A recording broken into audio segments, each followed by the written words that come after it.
Hi there, we're glad you joined us today on At Home. I thought before we got started today that maybe we would go ahead and set the table so that we'd be ready when the meal's prepared to serve it. I like to keep my linens nice and crisp and clean always. As soon as you use your linens, get them laundered and pack them away or put them in the drawer or hang them over a hanger, but keep them crisp and take care of those stains on them immediately, because if they soak in there, they'll stay there for a long time. Okay, I like to cover, if I'm using a square tablecloth on a round table, let the points come where the legs are, because it just kind of looks more decorative like that. Place that first, and then this is just going to be kind of a nice romantic two-person meal that we're making. And these are my at-home dishes. I think they're so pretty. And you see, you can mix patterns now, mix patterns and colors. You almost can mix hues. You have to pay attention to hues more than colors now, because everything kind of goes together.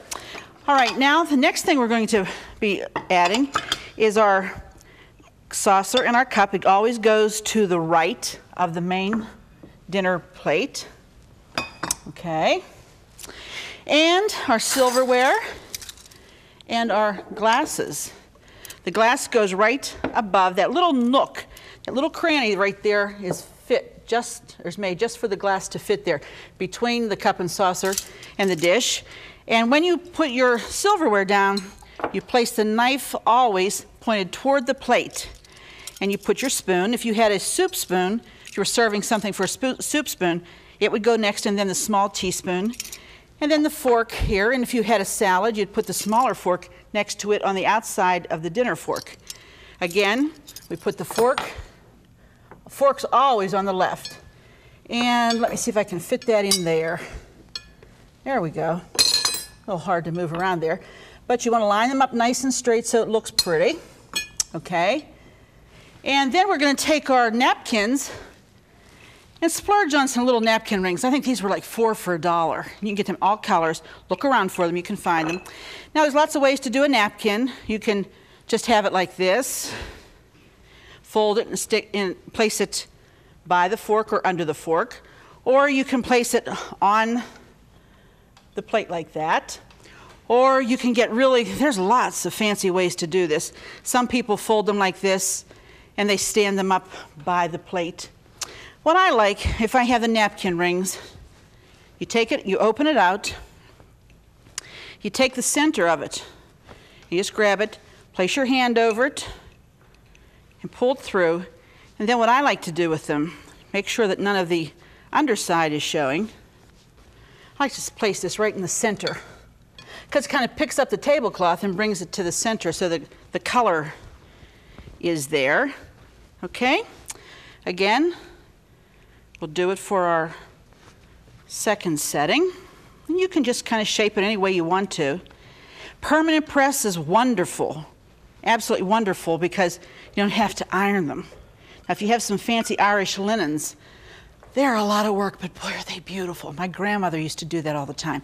Crisp, crisp linens.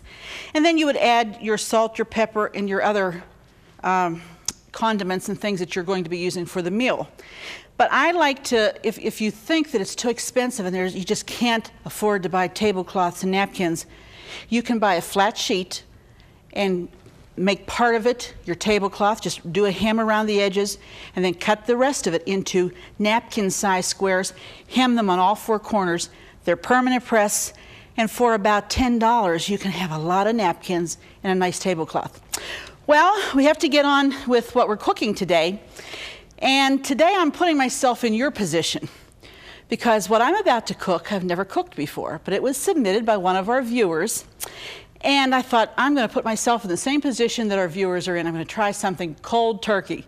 No, it doesn't have turkey, and it's got ground beef in it. So come right back. After this message, we'll get things started. See you there.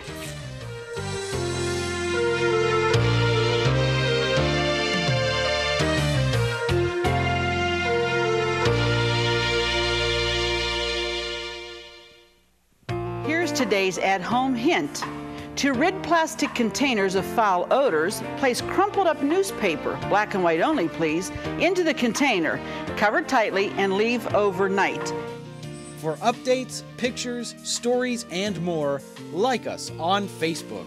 To watch hundreds of classic episodes, subscribe to us on YouTube. And to get hundreds of free recipes, visit ctvn.org/athome. We're going to begin this program in the preparations for this dinner by making the dessert first so we can get it into the oven and baking. What I've placed in my baking dish is 2 1-pound cans of peaches that have been drained, and I've just placed them there and make sure that they cover the bottom very well. Okay, now we're going to make a topping for that, and basically it's about 3/4 cup of Bisquick, because we like Bisquick, and 1/2 cup of quick cooking oats. Make sure they're the quick cooking type. Okay, and 1/2 cup of brown sugar. Okay, make sure that you get that crumbly. Okay, sometimes the brown sugar will harden up on you, and somebody told me if you put a piece of apple in the box with the brown sugar that it keeps it moist. That's a good little tip there. All right, and then we're going to take 3 tablespoons of softened butter. Basically what we're making is peach crisp, and of course this is the topping for it. And then we use 1/2 teaspoon of ground cinnamon and 1/4 teaspoon of ground nutmeg. You can see the difference in the color of the two of them there. And I like to mix those together, and we'll sprinkle that on. Okay, and I'm going to put a little touch of vanilla in because I like the flavor of vanilla in with this, but not a lot, just barely in there. All right, and I'm going to take a fork, and we're going to crumb this mixture together. Get all the butter off the spoon because that's what makes it good. And we're going to mix it together. The butter in it, we're cutting it into the Crisco and the brown sugar and the oats. Now this is similar to one of the recipes that my husband just loves, and I make them at Christmas time, and that's a date nut bar. And it has a base with oats in it too. And I used to think, oh, oats, that sounds like something you give the horse, but actually, it's very good. It's very good for you. And there are other ways to eat oats besides your breakfast, you know. There really are. So we're going to mash the brown sugar down. Actually, my brown sugar got a little lumpy, so it's taking a little longer. If you have some brown sugar that doesn't lump up, you're in better shape. And I didn't have a piece of apple in this, and it really did lump up. So, but if you keep working it, it will work out. Okay. So we're going to clean that off. And then basically what you do, we're just going to place this over top of our peaches. We'll spoon the crumb mixture over top of the peaches. This can also be done in the microwave, which saves a lot of time, but today I'm going to do it in the oven. I like the microwave. I guess I just have never worked a lot with it because I've always been used to using the conventional oven. So just use it all up, put it all over the peaches. So nice. If you have fresh peaches, you could use those too. But of course, if you don't, you can use the can, but be sure to drain them very well. Now what we'll do with this, we're going to put this in the oven, a 375 oven, and it's going to bake for about 30 to 35 minutes, okay? Make sure you always have your oven good and hot. It's important to do that because if you had put that in a cold oven, it would take that much longer. And the heat in the oven is what cooks the food to the right quickness, I guess, is what I want to say. So if you start with a cold oven and you put food in a cold oven, it will not be done at the right time and it will not respond properly. All right, now this is the recipe I told you I have never made before. And we were at a counselor's banquet one time. This is just a few months ago. And CTV was there. It was our counselors get-together. And Bob Taylor, our audio man, he was there. And, you know, we do a potluck when we do these, and everybody's bringing every kind of food you could imagine. So Bob was sitting at our table with some other people, myself and my husband, and he said, "Arlene, did you taste that?" I said, "Bob, there's so much stuff out there. What do you mean?" He said, "That stuff right there. Here, taste this." And what I tasted was something called noodle and ground beef casserole. And if you're like me, I like one dish meals, like casseroles that you can put them all together, put them in the oven, and there's not a lot of cleanup, and there's not a lot of extra little dishes sitting around. So I asked the lady, who is one of our counselors, if she would give me the recipe, and she did. So I want to thank Louise for giving this to me. And I'm potluck just like you. We're trying it all together. This is the recipe. We're going to take 2 pounds of ground meat. Now I got the good ground round because that's what I like to use, because there's very little fat with it, okay? And I have that browning here. I have cooked thoroughly 1 pound of wide noodles. And basically what this is, there's a layer of noodles, and then there's a layer of cheese, and then there's a layer of meat and sauce, and then there's cheese on the top. Now, first of all, while this is browning, I'm going to get my noodles, because I have them draining over here. And the recipe says that we place those, the whole 1 pound. I've had them cooked and they're draining. Like I said, it's good to do all this ahead of time. And we're going to place them into our casserole. Okay, that's 1 pound. Wow, that's a lot of noodles. I think that's a lot of noodles. Maybe she means ½ pound, or maybe I don't have a big enough dish. Okay, this is the way we all learn together. That's 1 pound of noodles. She said to layer the noodles first, okay? Then we have to put a cheese layer on, and this is the cheese layer. You combine 1 large cottage cheese, and that's a creamed cottage cheese. Okay. Make sure you get it all. And then she says you take 1 large sour cream. That's what we have here. Whoa, it really came out. All right. We're going to mix that together. And in this, she adds green onions, 1 cup of green onions. This is unusual. There's no celery or anything like that in it. But trust me, Bob Taylor said, boy, this is good, and it was good. He had a whole lot more on his dish than I had on mine. I just want to say that. But he was really impressed with it. And so you mix this together. Okay, we're mixing it together. Anything with green onions is very tasty anyway, because that's a different flavor totally than just regular onion. Okay, so now we're going to put the cheese layer. Okay, guess we'll just spoon that over top of the noodles. Okay, this makes a lot, so you could really, if you had company, this would be an appropriate dish if you had a lot of people coming for dinner. And I think that once you make it, once you get it done in the oven, you don't fool with it, you don't do another thing with it, you just eat it, enjoy it. And Louise, I hope that I'm doing this properly, and this is the way you make it, because this is the recipe you gave me, and I thank you again. I know the viewers, or all my friends out there that are watching, are going to try it, and let's see what we'll do from there.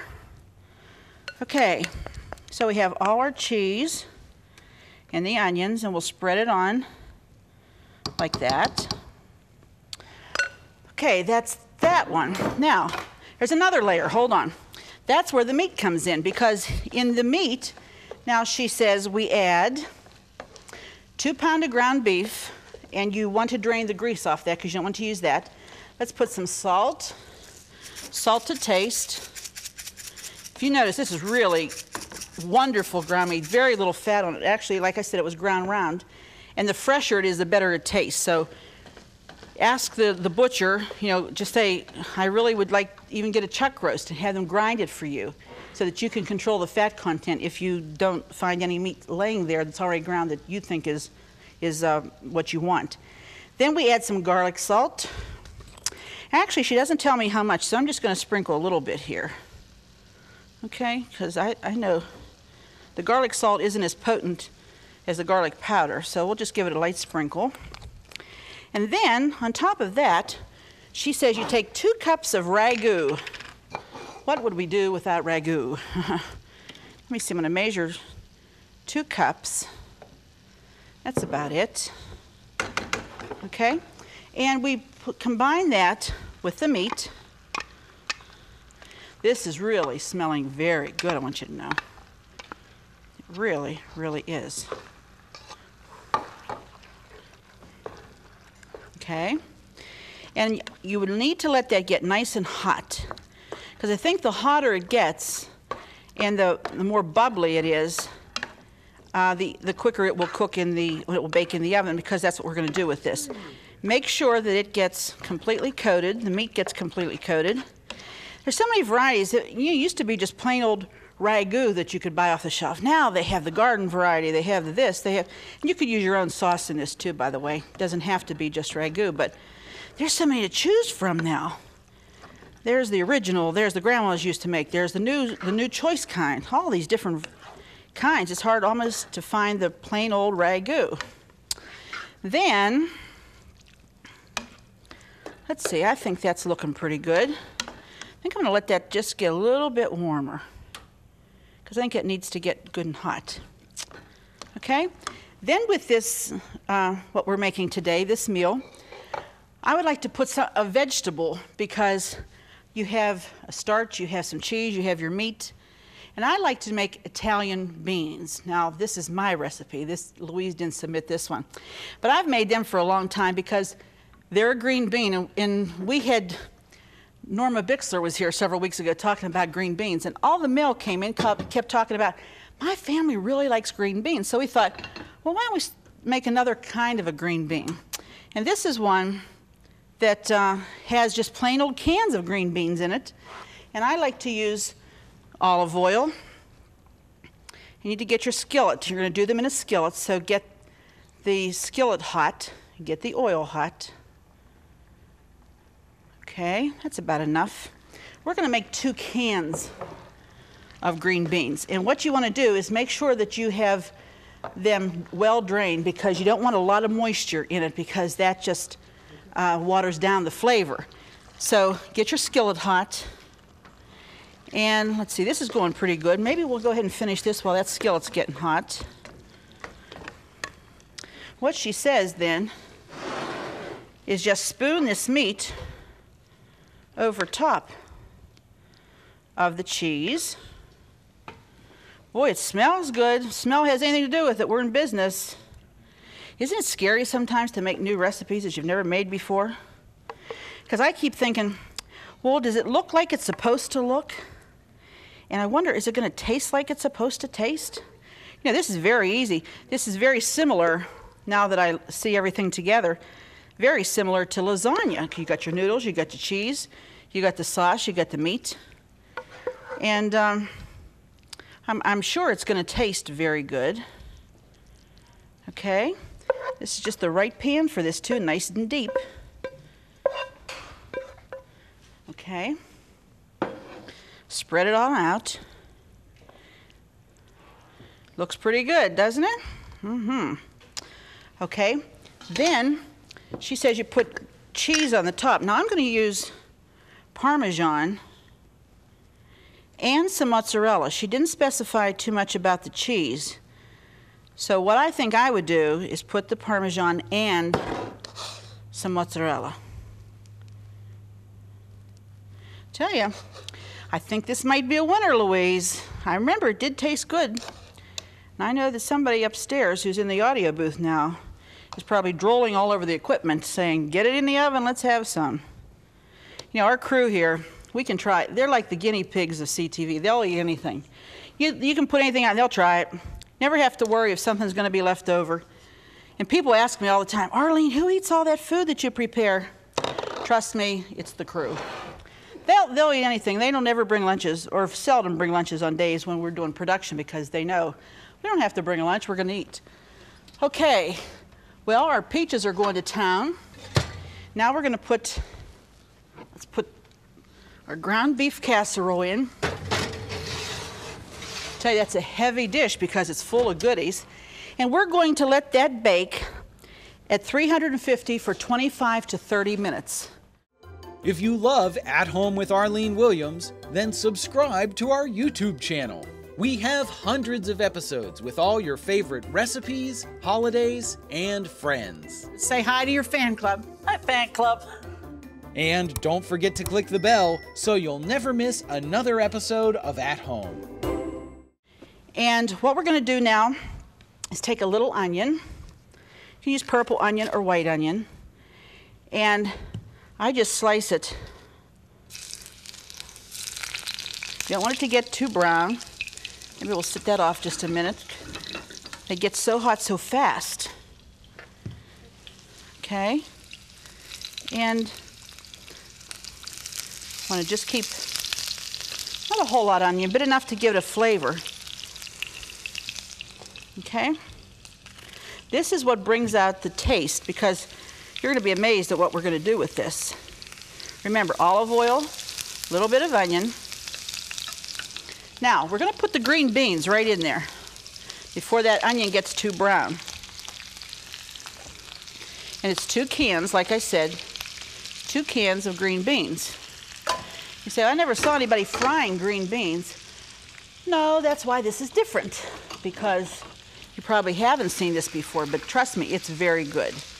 And you want to put this up so that they really fry. You don't want them just to steam through. They're going to fry, because these are Italian beans, and that's part of it. After you leave them on there a good while to fry in that oil, sometimes you get these little stems in the beans. You want to pull them all out. You could do this with fresh beans, okay? But these have to fry up. Now, what else I would put with this meal, I tell you, really don't need too much more. It would be a tossed salad, maybe a light tossed salad. Nothing heavy, not with a heavy dressing, something with a very light dressing. We're going to give this the salt and pepper treatment. Okay? Sometimes I add a little garlic salt. Just depends. Hardly ever make the same thing twice the same way, because I like to change the flavors, because I feel like you're always looking for something new and different. A little bit of garlic salt, just a little. All right. Now, after these have browned, and for the sake of time, I don't have the time to show you, but these will get brown like they're fried, okay? Just like you're frying something and it gets brown, you'll see that they'll begin to brown, and when they have browned and that oil has covered them very, very well, that's when you know that they're frying and it's time to do the next step. Now, what the next step is, I was trying to find a little brown one there so you can see what I mean. They kind of get like the skins are going to separate from them when they're browned. Okay? And when that's it, what you take is some flavored breadcrumb. Okay? And all you do, you can do as much or as little as you want. I hate those little stems in there. Okay, I just take them and pour breadcrumb over top of the beans. Now, not a whole lot, just do it sparingly, because you can always add more. And what happens is that breadcrumb will begin to brown in the oil that's in the bottom of that skillet. You have to keep your eye on it, because it coats the beans. Do you see what I mean? The beans get coated with the breadcrumb. Then, as the last crowning touch, I sprinkle a little Parmesan cheese over top of them. Not a lot, just a little. Doesn't have to be too much. But oh, the flavor that brings out in the beans. Another way to get your kids to eat vegetables, because sometimes they just don't want to and they don't cooperate very well. But these, tell you, Linda Wilson, who's the associate producer of this program, I made these for her one time. And Christy, I think, had them too, and she loved them. And she's always, oh, Mom, let's have them, let's have them.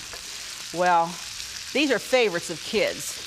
And even grown-ups really like them too. And you just keep moving them around, just like that. See? And when all the oil is absorbed in the bottom, you know you've got it. Don't let the onion brown too much, because it'll have a burnt flavor. But just keep moving it around. You see how thick they are here? That's what you're looking for right there. When it gets to that point, you've got the best Italian beans you'd ever want to try anywhere. Okay, we'll be right back to show you the finished product in just a minute. Stay with us now. Here's an important message.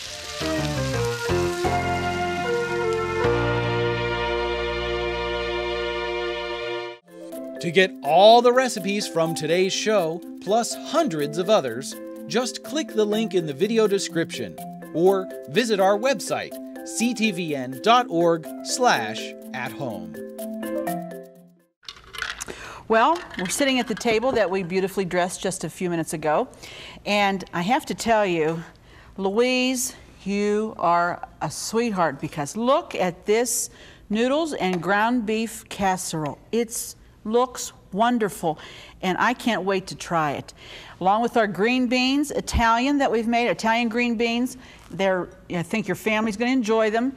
And the peach crisp that we made with the crumb topping, fit for something special at your house. All you need to do is just serve it up in a dish like that. We have some whipped cream that we're going to put over the top just lightly, and that's going to melt down in there. You could serve that with some ice cream. You could serve it with just plain by itself. If your family likes peaches, trust me, they're going to love that. And we love it every time you come to visit us. I feel like I've spent time with a good friend, and I hope that you feel that way too. So, until we see you the next time, please be sure to join us, because really, it wouldn't be the same without you here at home. But you know, you tell me that all the time, that home's not the same when I'm not here. So I'm telling it back to you. It really wouldn't be the same without you, right here at home. See you next time. Don't forget to click the subscribe button so you'll never miss another episode of At Home. Thank you for watching. Fresh produce provided by Jordan Banana, wholesalers of fresh fruit and vegetables in Dravosburg, PA. Cookware provided by Woolies. Your favorite gourmet deserves the best for less at Woolly Balcony Cookware. Groceries provided by Foodland, where the answer is always yes. Cornerstone Television wishes to thank all our faithful viewers whose consistent prayers and financial support have made this program possible.